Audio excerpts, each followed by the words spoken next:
Welcome to the Stuttgart Theater Center and our production of Her Stories.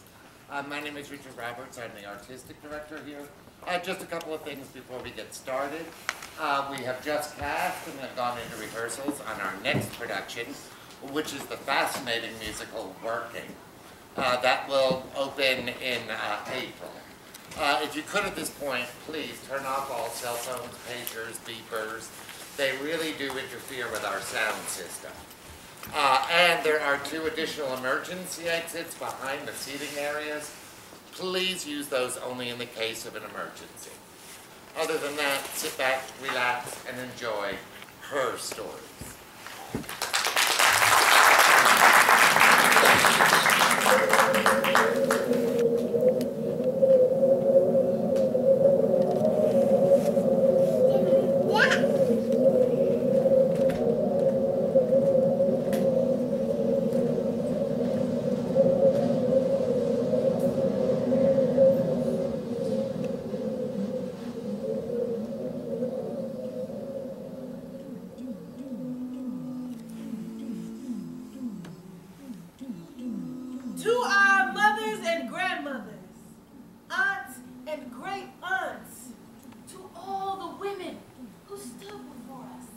Telling us about where they came from, what they saw, did, and imagined.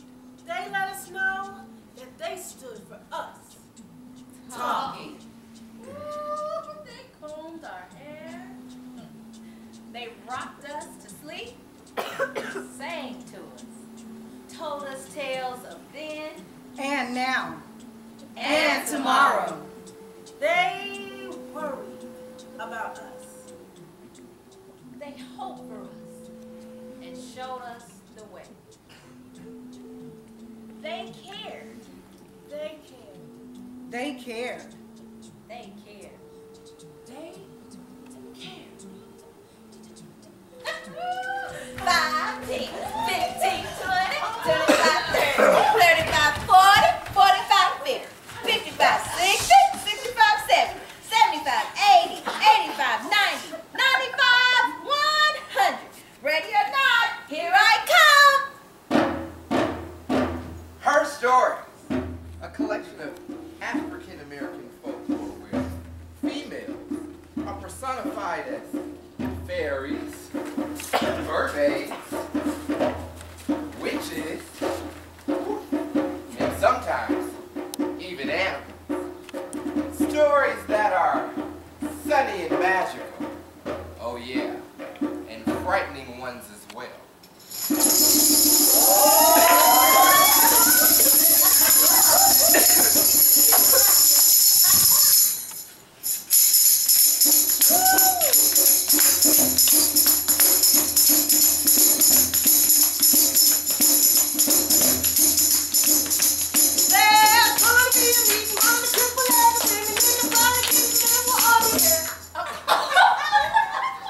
They gotta take that bigger than the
my fresh vegetables every day. Her mama told her. Today, I want you to tend the house and the garden. A couple days from now, you can come along. I don't mind everything, Mama. I will. Little girl told her mama. But before mama was gone, a rabbit come by.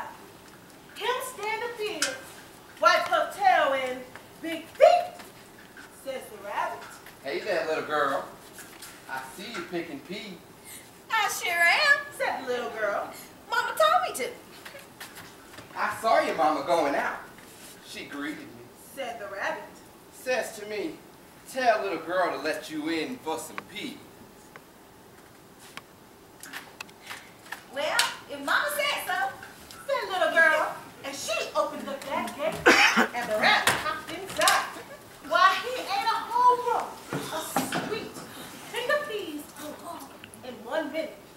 And him stand up is, wipe her tail and big feet, says, Let me out now.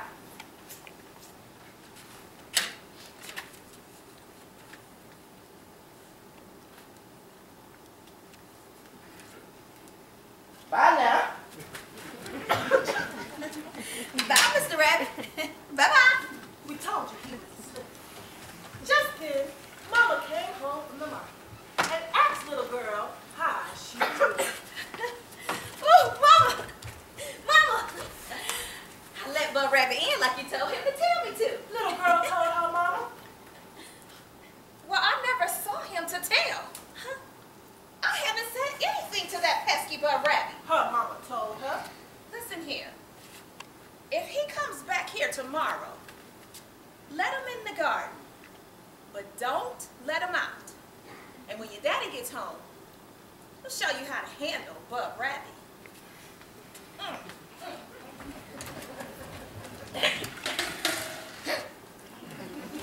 Now, the next day, rabbit, he hopped on over.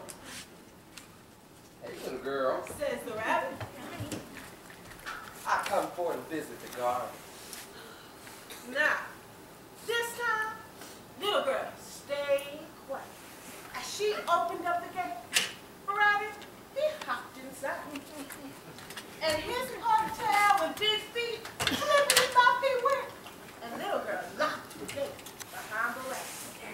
His ponytail went up and down, sweeping around. Each waiting. But rabbit stayed all day. After a while, he dragged his full belly self to the gate. It was almost time for little girl's daddy to come home from labor too. But that rabbit didn't know that. He called the little girl. He hollered at her. All right now. Turn me loose. But I'm she, finished here. but she tells him, Bub Rabbit, I hasn't no time right now to turn you loose. I'm busy.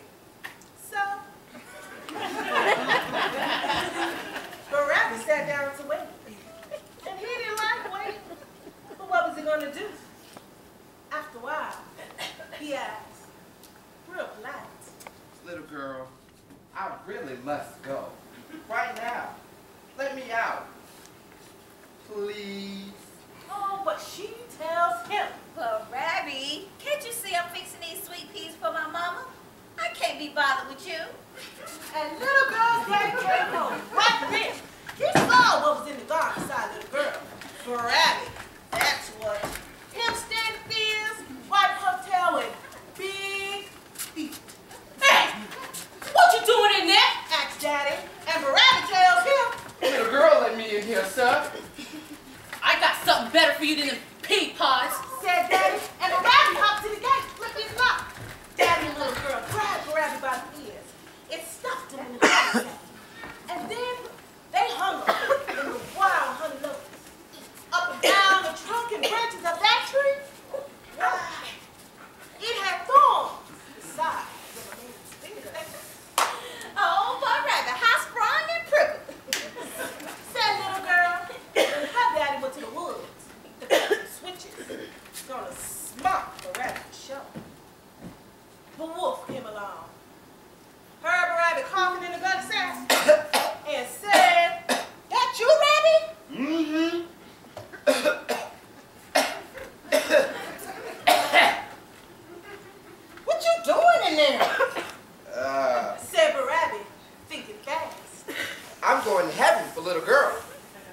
come along? Yes, indeed, said Wolf. Well, open this gunny sack and come on in. Said Rabbit, and Big Old Wolf didn't. Okay. You first. Thank you. You're welcome. He jumped in, Rabbit jumped up, and Wolf in the gun sack. Hey! Hollered Wolf. But Rabbit was gone, even before he started, and as fast as he could get. Little girl and her daddy, well, they came back to the woods, and the little girl, she took the sack and once over, and said, Oh, Rabbit, you're not in there. Wolf, what are you doing? I'm gonna go to heaven for you, little girl, just like Bo Rabbit say I do, if I go in here. Little girl giggled and her daddy smiled. Well, I'm gonna finish this, and it won't be heaven you'll get. And with that, oh! Whoop, whoop's high. Oh! About 10 distinct times. Oh! Hollered Wolf, and then Daddy said, Now the next time you see a gun and sack Wolf, you better take care. and little girl, she said, And you make sure that Bud Rabbit know how to trick him, too. nah, anybody see that girl's mom, you tell her that I go round the bend, and I see a fence to me. On it hung, my story ends.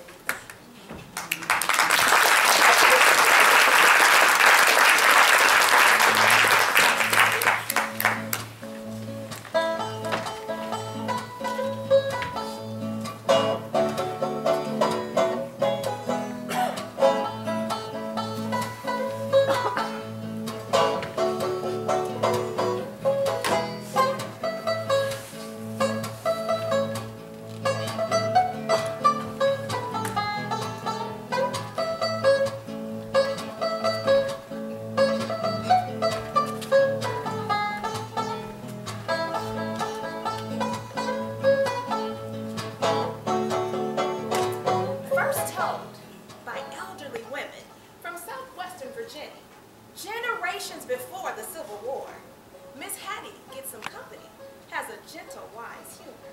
That's befitting a story about a little old lonely woman who gets some unexpected company, both good and bad.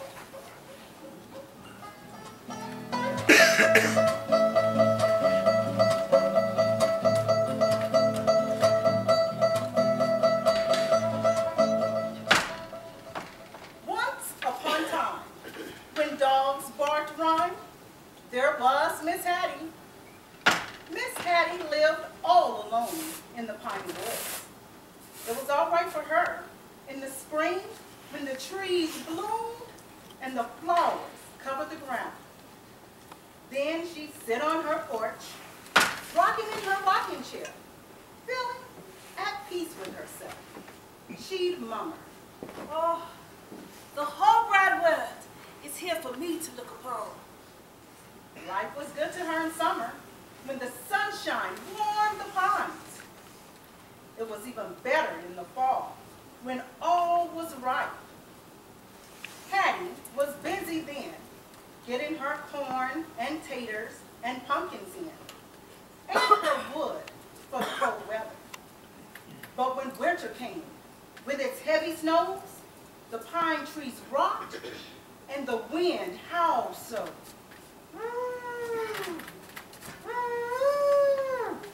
Went the wind, hauling snow all around the house and down the chimney. It made Hattie feel low and very down in her mind. I wish I had somebody close. She'd whisper, maybe a child or a sister. She was about as lonesome, do you hear what I'm saying? She was about as lonesome as a biscuit without some gravy. Hattie had other bothers too. Oh yes, she did. Hawks and minks and foxes stole her chickens. Rats and mice gnawed her corn and taters. These varmints starving me out of house and home. She complained to the woods. She was afraid of the rats and mice, especially the mice.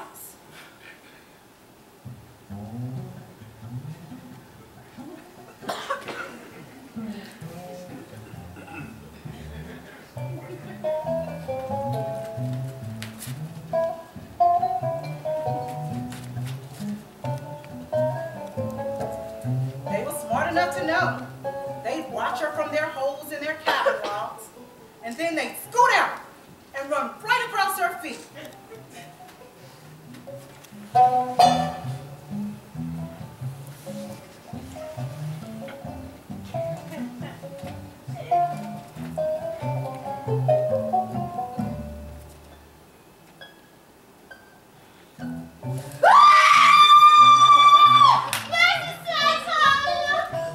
She hollered and gathered her skirts up, and then the mice would barely snicker at her.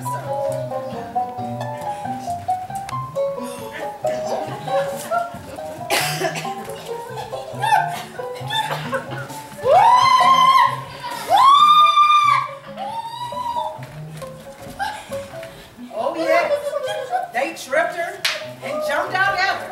They hid in the cornmeal bag and leaped out when she stuck her hand in. One cold night, Bag went to work with a swirl of sparks in the fireplace.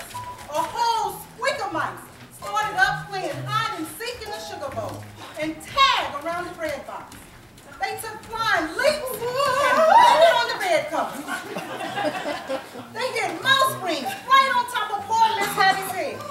She gave a yell like nothing the mice had heard before, loud as the wind and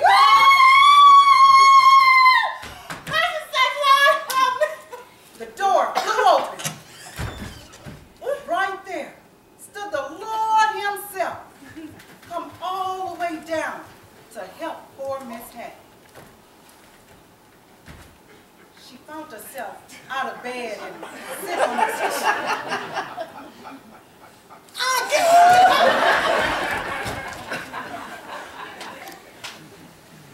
She knew who it was as she sat, bowed down for a moment, awed and respectful. She couldn't help but staring, seeing people inside and outside all at once. She could see the moon and the stars through his head and shoulders.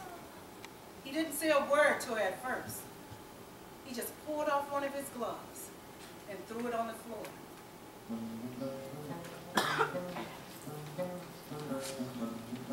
And that glove, Lord, it started to squirm and wiggle. Yes, it did. Hattie couldn't believe her eyes. Lord, is your glove moving there? Gently, he replied, I believe it be, Miss Hattie. Well, what you say has to be. She answered. Sure enough, she saw the thumb of the glove turn into a tail, the fingers into 4 legs. The gauntlet became a head. In no time at all, that glove had changed into a creature that stretched itself and worked its claws. It sniffed at the mousetraps.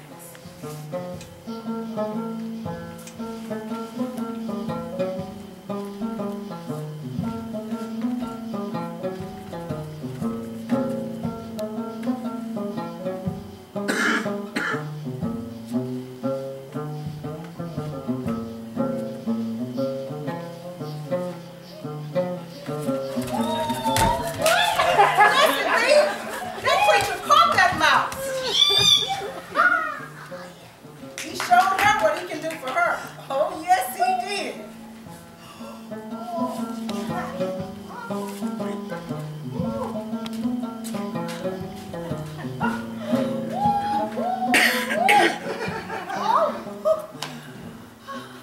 Miss Hattie took up that creature, that cat, what it was, held it in her arms and stroked it and nuzzled it some. The cat was so pleased, it and made a warm, purring sound deep inside himself. And yes, cats have been purring ever since. This first cat made the noise so much, Miss Hattie started calling it Pearlie. Well, Miss Hattie had forgot all about the Lord standing there. She was so She looked up, only to find the door closed. There was nobody there. She thought she dreamed the whole thing. She did not. After then, every time Miss Hattie hollered, "Birdie!" the cat came running and rubbed itself against her legs. And that's how cats came to be. But you must always watch out for them, for they're made of Jesus' glove, and it's pure unlucky to harm them. And still, cats have came here well after other creatures, and so they should behave themselves. But they never do. They think cream and meat was made for them, and the softest cushions too, like Miss Hattie's lap. But she was happy now. Dear Miss Hattie was. She had company at last. So be it. About Bennett, don't you know, my story's ended.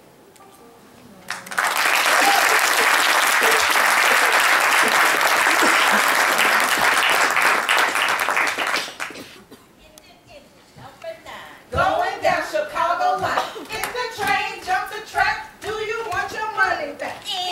Engine number 9. Going down Chicago line. If the train jumps the track, do you want your money back? Engine number 9. Going down Chicago line. If the train jumps the track, do you want your money back? Y-E-S says yes, and you are not it. This classic Creole tale, said to have had original roots in India, extending all the way to Africa and into the New World. The tale of two sisters, one good and one the lesser. A spin on sibling rivalry. The good Blanche, bad Rose, and the talking eggs teaches the virtues of kindness, generosity, and the dangers of greed. There were two daughters, Good Blanche and Bad Rose. Their mama loved Bad Rose best, because she was her spinning in. They made Good Blanche do all the housework, while Rose did nothing but sit and rock in her rocking chair. One day, the mother asked Good Blanche to go out with a bucket and get her some fresh water. Blanche did as she was told. At the well, she saw an old woman. The woman said unto her, Little one, my little one, please give me something to drink. I'm so thirsty. Yes, Auntie. Blanche said kindly. Here is plenty of fresh water for you. She filled the bucket and gave the old woman some of that fresh, cold water.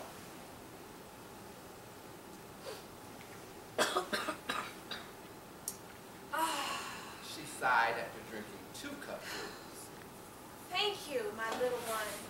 Little one, you are such a good girl. Bless your heart. Blanche refilled her bucket and carried the heavy load all the way home, not spilling one drop of that fresh, cold water. Not long after she had gotten home, her mother acted so mean towards her. She ran away. Get out of here. Go.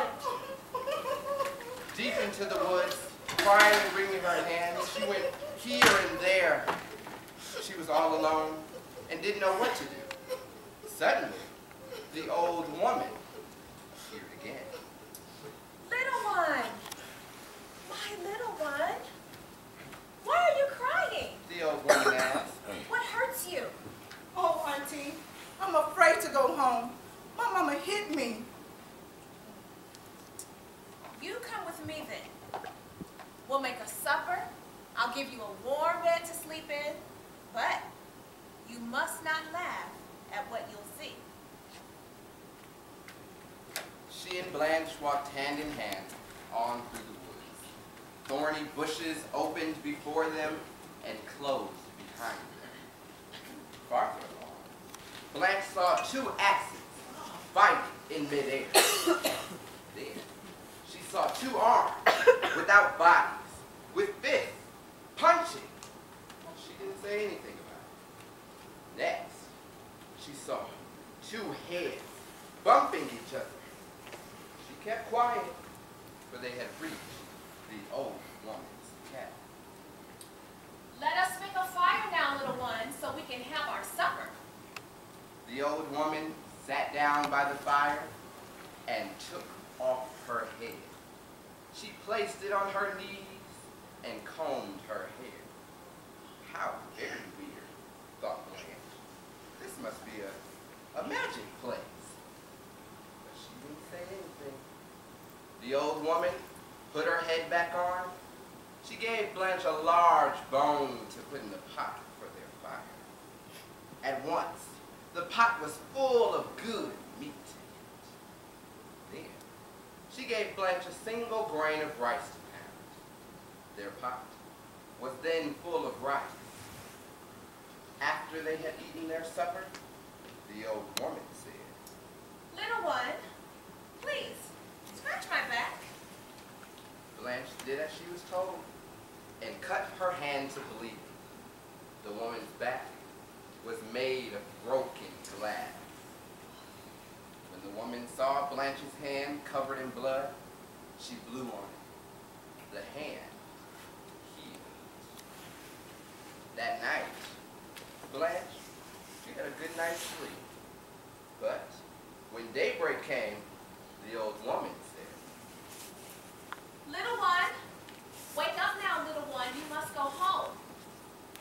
You're such a good girl. I will give you a present of my talking eggs. In the chicken house, take only the eggs that say, take me. But leave the eggs that say, don't take me. On your way home, throw the eggs behind you to break them. Blanche went on into the chicken house. She grabbed those eggs and on her way home, she threw them behind her to break them. Out of them, gold came out. Diamonds came out of others. A basket full of fine dresses came. She filled her house with these riches. Oh, her mother was very pleased to see her. But the next day, she said to Rose, Okay, Rose, go to the woods and find that little old lady. You must have finer dresses than Blanche. Rose went on into the woods, and all happened as had happened to Blanche. Suddenly, she saw the old woman start to walk in front of her.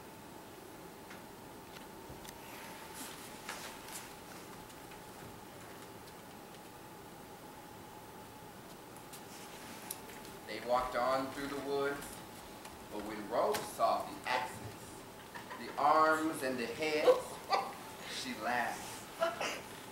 When the old woman sat down by the fire, took off her head to comb her hair, Rose had to hold her side. She laughed so hard, she made fun of everything that she saw. That night, Rose had a good night's sleep too. But when daybreak came, the old woman said, Rose, I can't send you home with nothing, even though you're not such a good girl.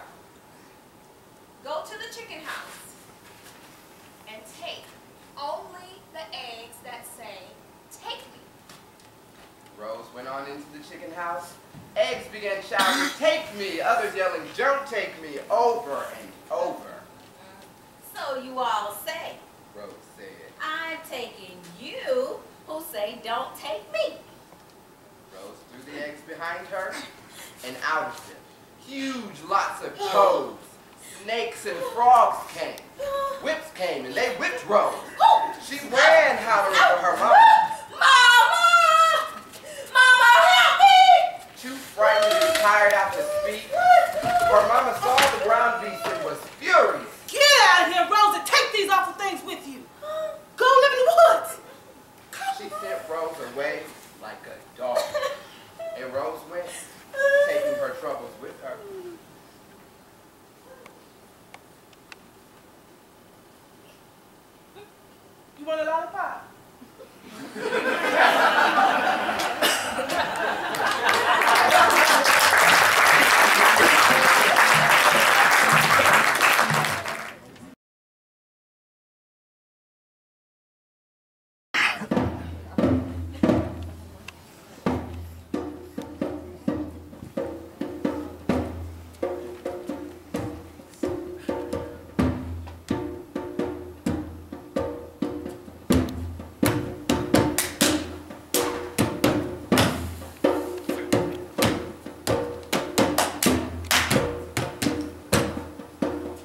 originated in West Africa. The Juba dance was performed by slaves during gatherings when no rhythm instruments were allowed.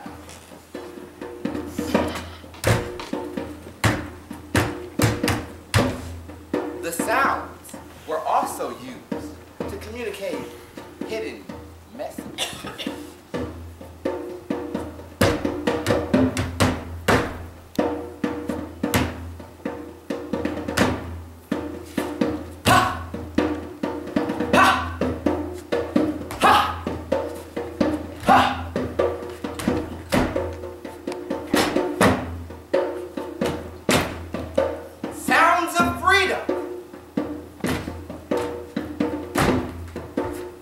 During the mid-19th century, it is said that music and lyrics were added, said to have indirectly influenced the development of American tap.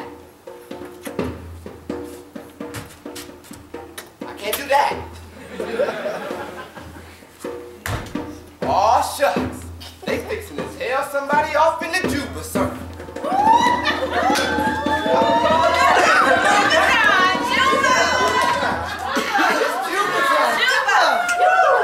Y'all ready?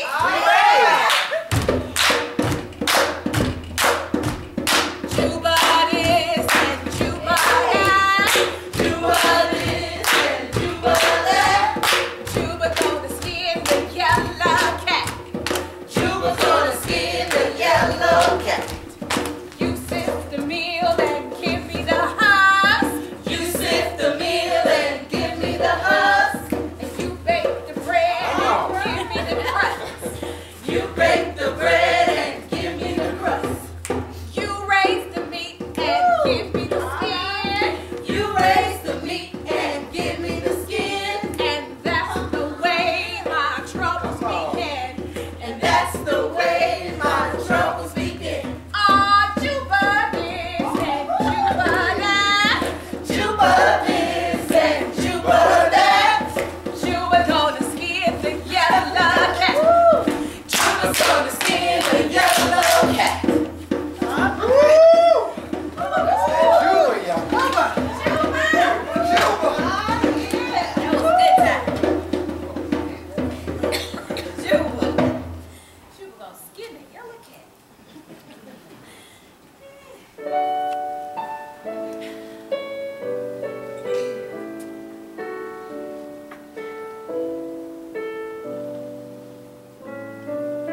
Once upon a time, when geese were pigs and turkeys danced the barnyard jeans, there lived a child, Melinda. Melinda just loved to sing and dance. I mean, everywhere she went, she just sang about it. I'm gonna get me some milk from the moo-moo cow. And she would sway this way and that, to and fro. One time, Melinda was going all on the fence line with a pail full of warm milk right from the cow. And she said, I'm going home to supper with my pail by my side. Just then, Melinda stepped up a rough place on the cow, poured milk all over the ground and all over her dress too. Oh, Melinda just sat there and staring at that old rickety-crickety fence, saying, oh, boo-hoo, boo-hoo, poor me. Now Papa's gonna punish me, and I'll get no supper too. Oh! Something came along on the topmost rail of the fence line. It was fuzzy and furry all over, and had a long tail too.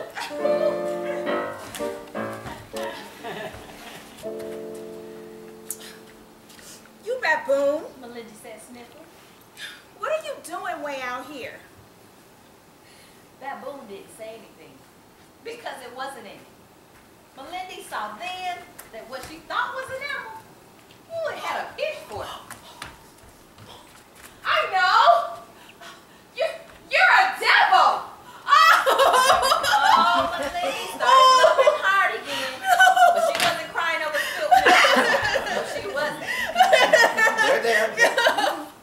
on so. I wouldn't hurt you. At that, Melinda stopped crying.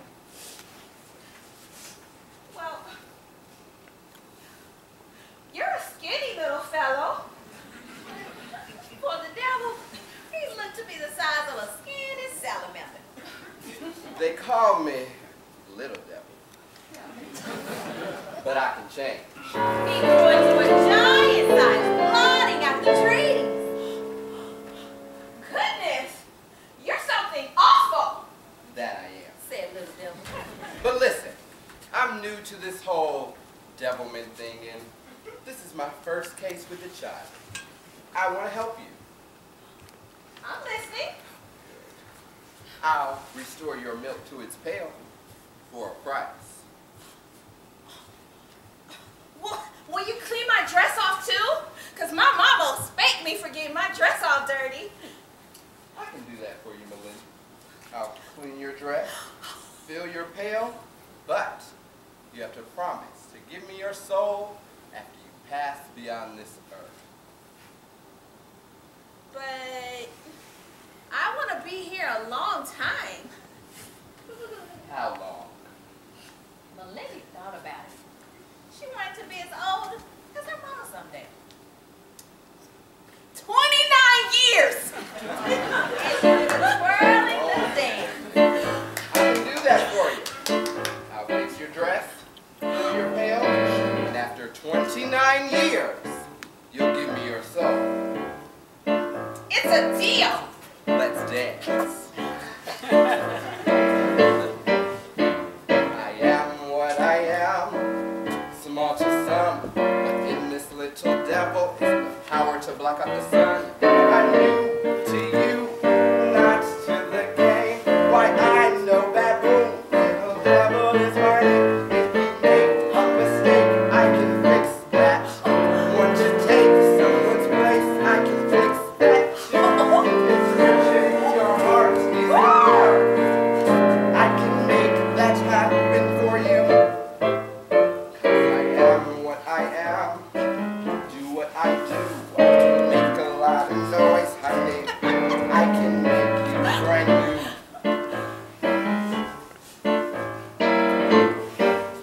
I am what I am, small to some, but in this little girl, I got a lot of spunk. I'm new to you, maybe new to this game. I got a brand new tune. Melinda's my name. I can tie my shoe. I can count by twos. I can climb a tree, play handball on my knee. I can dream a dream, and make it home by 3. 'Cause I am what I am, Do what I do. I can make a lot of noise, honey. I can make you brand new. Right then, the pail was full of warm milk. And poof! Melinda's dress was dry and brand new. She did a whirling little dance. That was spun her just to thank you.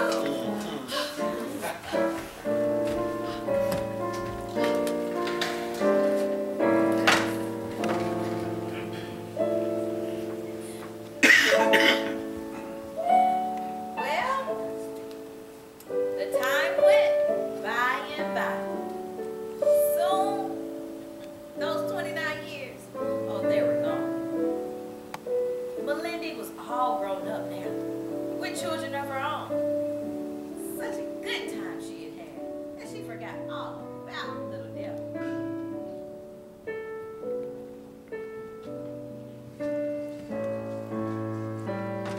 One morning, a commotion came in the air all around Melinda. It was black, red, and all bright now. And then a loud voice hollered, I'm coming after you!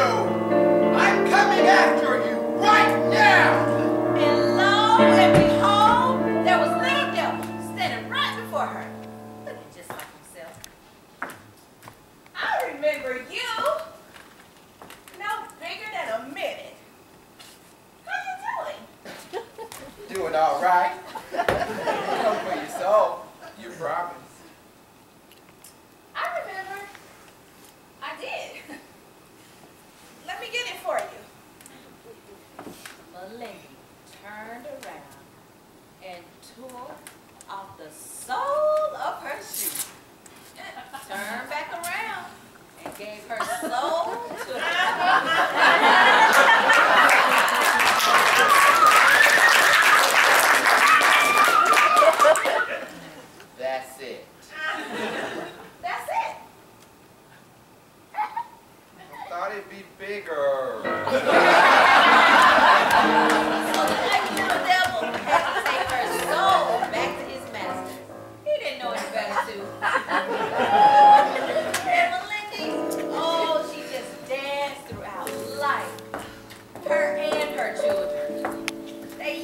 happily ever after. See, honey, because the devil can only get your soul, but one time. After that, he has to quit. That's all.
Cause I done killed my lawful lady. Set her spirit out there to roam. Now she's gonna use her voodoo on me. Send me back to the place of the bones.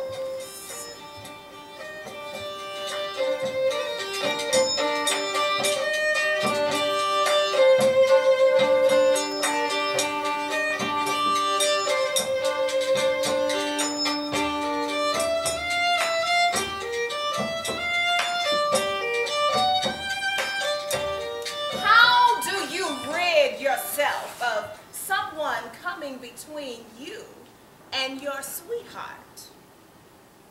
You summon the powers of the wickedest conjure woman west of the Mississippi, 40 miles south of New Orleans, home to some of the wickedest, scariest women around. This is the story of Lana and the Cat Woman. Pretty Polly was to marry young Samuel from up the road.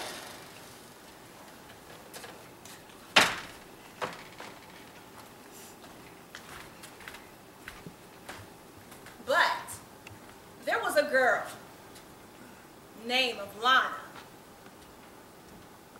She said Samuel belonged to her.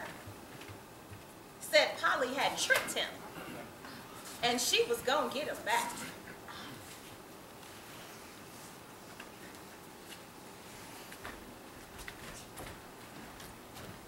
She went to the conjure woman named Catwoman. Fear her! The woman had money to burn. She had the power. Are you getting this, child? Yes, ma'am, I'm on it. Everybody knew about her, and most stayed away from her. For her life depended on something that all of us have, few of us will sell. Lana had gotten word that Catwoman would help her. But first, she must give Catwoman a suck of her blood. Catwoman, she of the albino skin, was her vampire.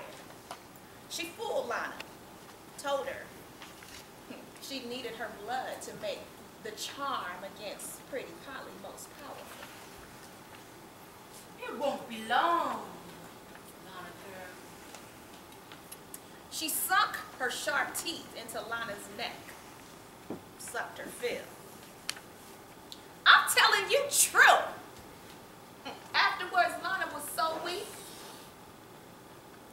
she was limp, dragging her legs, limp as a dish rack.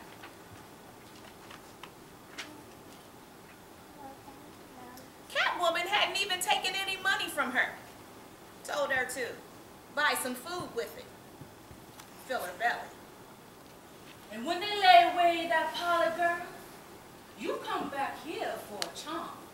It will bring your Samuel closer to you than a sick puppy to a warm fire.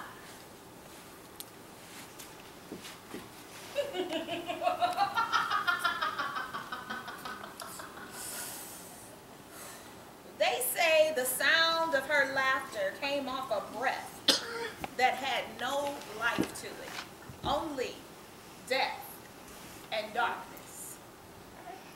When Lana got home, she took to her bed immediately. She could barely lift up her head, but she was satisfied.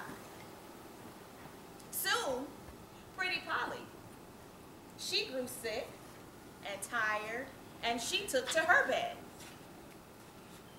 The rumor was that she wouldn't ever have an old bone in her body.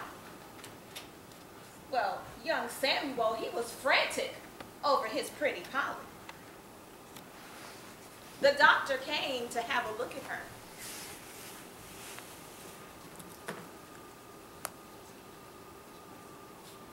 Yes, he looked her over, but he said there was nothing that he could see. And from then on, Samuel knew. He knew Lana had put a spell on Polly.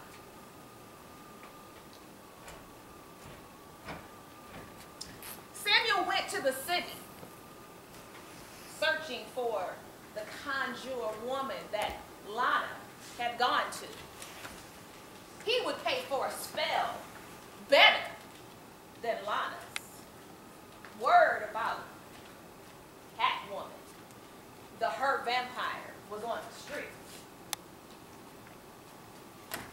Samuel found where she lived, and she opened the door just before he could knock. She had on a white turban and a white gown, and her face was covered with rice powder to hide its foul, smelling rot. Samuel felt his flesh begin to creep. Her vampire's arms, they moved, open, shut, like birds' wings on a warm day. And her nails, they sheathed and unsheathed like cat's claws. It was her eyes. They were wet and shiny like marbles. I know why you come here, but I want to hear you say it. He then shows a picture of his pretty Polly and begins to tell her about her poor state of health. My price for saving her life is a suck of your young blood. Are you willing to pay the price? You can get as much blood as you want from the slaughterhouse. He told her. I want it strong and fresh from young pains. She then grinned at him, and it was then that Samuel saw her sharp, pointed cat teeth. I was most hypnotized.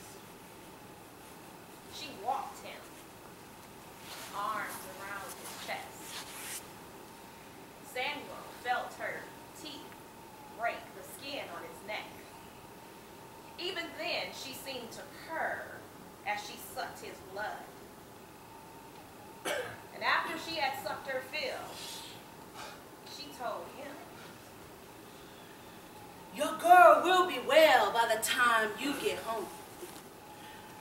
But just remember, I can spell her whenever I want. You will come back here many times and more. Don't forget. Samuel barely made it home, but when he arrived, he found his pretty Polly sitting up in a chair, eating everything in sight. Meanwhile, Lana seemed to be drying up into an old hag. She drug herself to the Catwoman's door.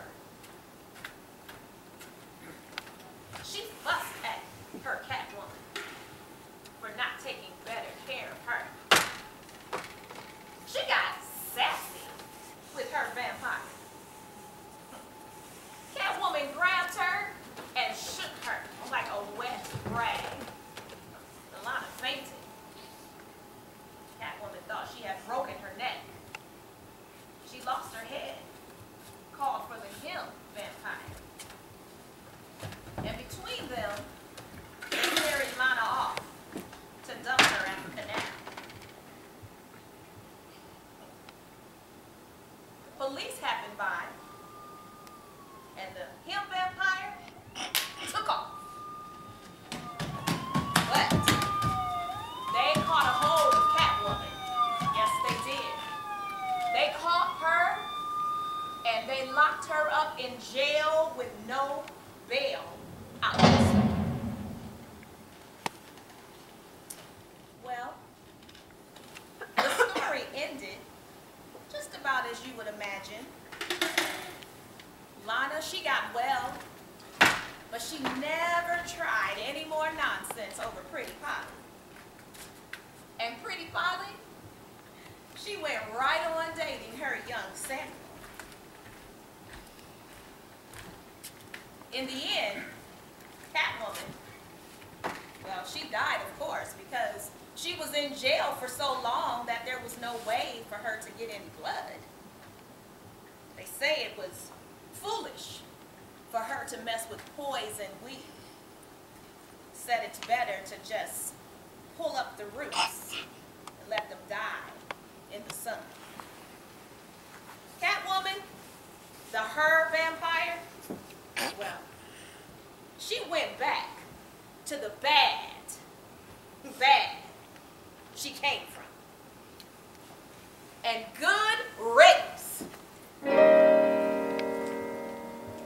Twilly, twilly, twilly, twilly, twilly, twilly, twilly, twilly,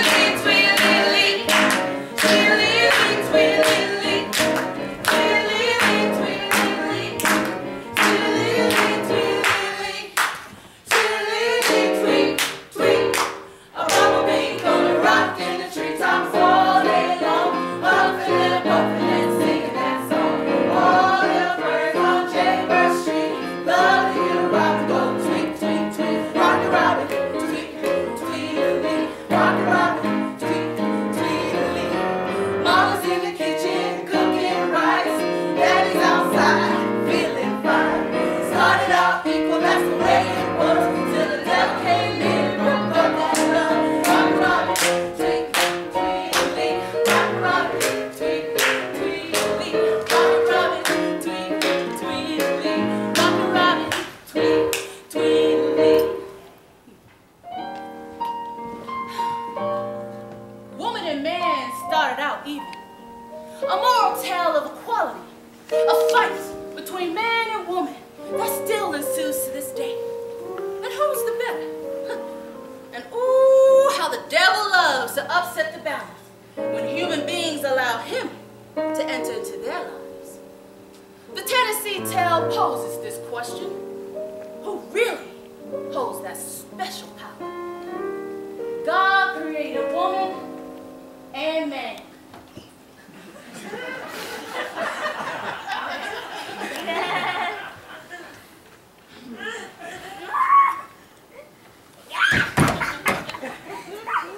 He made their house and all its doors.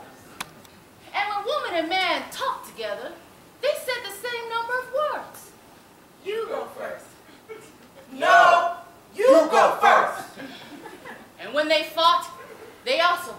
even. Woman was as strong as man, don't you know? She couldn't win over him, and he couldn't beat her. And that's the way it was. Just level.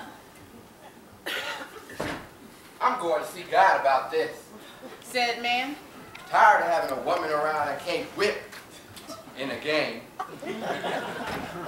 So man carried himself up to heaven, and there found him, great God. My dear God, I come to you because you are the most, and I need help.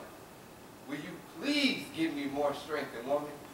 I promise, if you make me harder and tougher, I'll take care of everything down here on earth. Even that woman. I think she's so smart and mighty. Well, all right then, says God. I like a man that knows what he wants. Now here, I give you more strength than woman. So man is stronger, and he hurries home to tell woman. Woo! I've been up in heaven. God give me more strength, and now I am the best. Over you with more power than you will ever have. Ooh, woman was upset. I'm gonna see all this. She waited a whole day getting her mind in hand. Then she went up to heaven.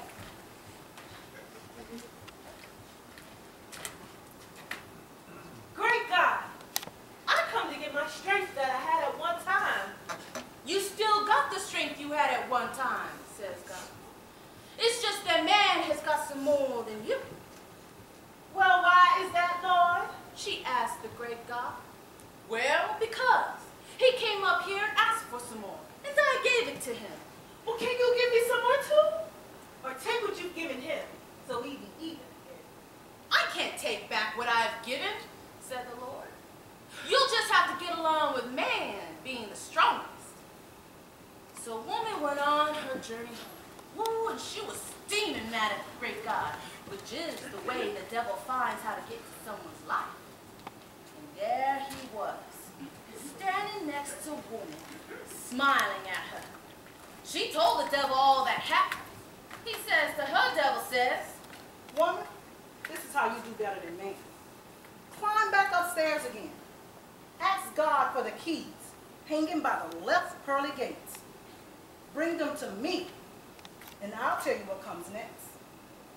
Go on now. Go on. so woman does it. She goes back up there. What is it you want from me this time? God says, getting a little tired of her busting in on him. Great God, you the head of heaven, earth, and all the stars. What is it that's on your mind, woman? God asks. It's getting irritated now. Could you please hand me the keys by the left pearly gate? We'll take them, says God, and kindly leave me alone. So she takes them, and she gets on down the stairs as fast as she can. And there's the devil waiting on the bottom step. Woo! Woo! Those are some power keys you got there. Tell you what, take them home. Lock the door to the kitchen. Lock the door to the bedroom. Lock the children's bedroom too. Why you want me going around doing all these things? Locking up everyone. Because first lock up, man always got his stomach on his mind. Always want to eat up everything. Second lock up, man gots to have his sleep and gets upset when he don't have it.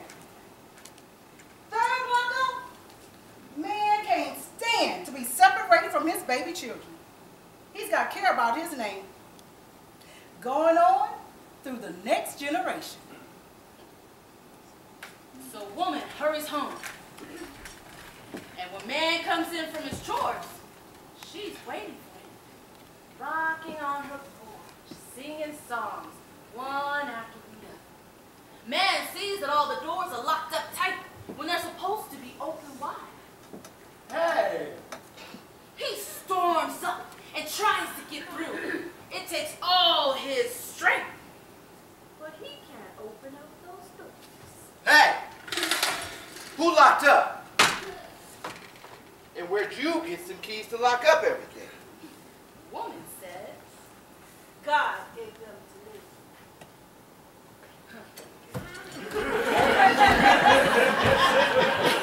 so man goes up to God, tells God what woman says. Yes, well she asked, and I gave her.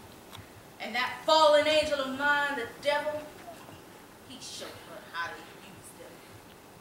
Well, give me some keys so I can get the doors open. Don't let her have it over me, God. Nope, sorry man, can't do it, said the Lord. What I give over, I don't take back, you know that. Just ask woman to unlock the doors if you have to have them open. Well, man did that, but he can't sway woman. Only way that she would unlock the doors is if he did what she wanted. Ooh, I got a plan. He says to woman one day, How about we each take an equal part?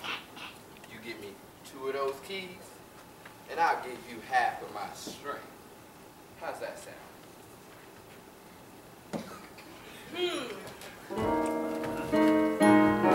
I have to think about this. woman is thinking and thinking when the devil's with her.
their arms. When I was a child, I heard stories told by women. They were gentle reminders about nature's powers, ourselves in the world, where we came from, who we were. Mothers, talkers, tale tellers, those of whom tales are told. they let us know that they stood for us. Talking. They combed our hair. They rocked you to sleep. Sang to us, told us tales of then And now. And tomorrow. They worried about us. they hoped for us and showed us the way. I care. I care. I care. I care. I care. These are the legacies of her stories. I have my own voice, I can use it. And I have my own sound, I can raise it. And all I have to do is to sing out loud and clear. Hey, I'm here. I have my two hands, see me use them to help someone in need. I can do it, and all I have to do is to give it from the heart of me. Unselfish, selfish, no matter what you do or where you live, everybody has something positive to give. The light that's in me is the same as the light that shines in you. And kids all need the same things to grow. And everybody.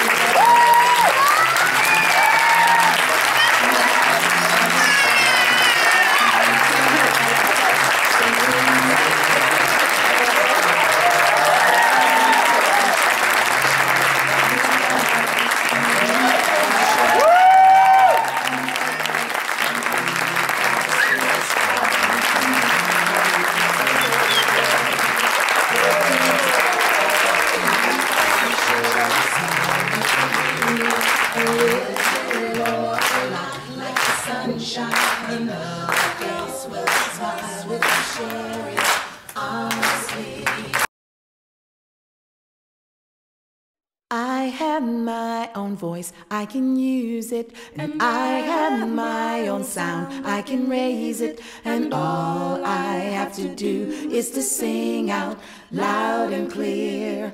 Hey, I'm here. I have my two hands, see me use them to help someone in need. I can do it, and all I have to do is to give it from the heart of me. Unselfish, selfish, no matter what you do or where you live, everybody has something positive to give. The light that's in me is the same as the light that shines in you. And kids all need the same things to grow. In every part of the world, don't you know, to be loved and feel safe, to have food and grow strong. In peace and harmony, sing with me. Oh, we can shine our light and it's glowing, and we can share our love, don't you know it, and keep our spirits strong. We can do a little every day. Every day you can share a smile, you can mean it, a little or a lot, like the sunshine. Another face will smile if you share it honestly. A smile is free, no matter what you do or where you live.